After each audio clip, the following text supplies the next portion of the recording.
Kung naghahanap kayo ng lagayan ng relo mga bossing na pwede pang travel, ito na yung masasuggest ko sa inyo. Ayan. So, 3 slot tong kinuha ko kahit dalawa lang yung relo ko. So, leather material lang ginamit dito. Ayan, ang maganda dito.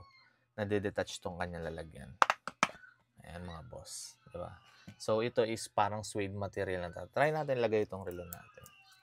Ayan. So, dalawa pa lang tong relo natin. So, kung may suggestion kayo, no? Pero Seiko lang ha. Huwag na kayo mag-suggest ng mga mahal na relo.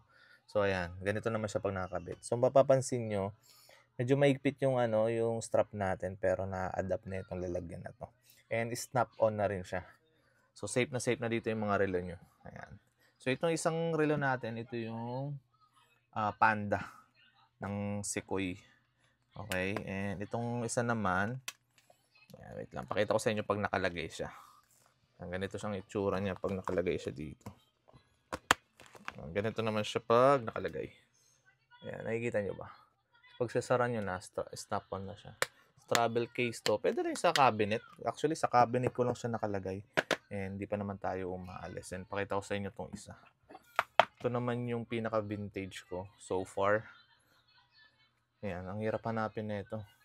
SARB 033. So, pinalitan ko lang siya ng strap. Ay, yung strap niya nakatago dyan. And ayun. So, kung kailangan nyo ng travel case na relo, pang relo, ito, masasuggest ko sa inyo. May color black to. Pwede ring isahan kung gusto nyo. Isahan lang. Or dalawan or tatluan. Ako, kinuha ko na yung tatluan. Nandyan sa yellow basket. Pwede na kayo mag-check out. Salamat.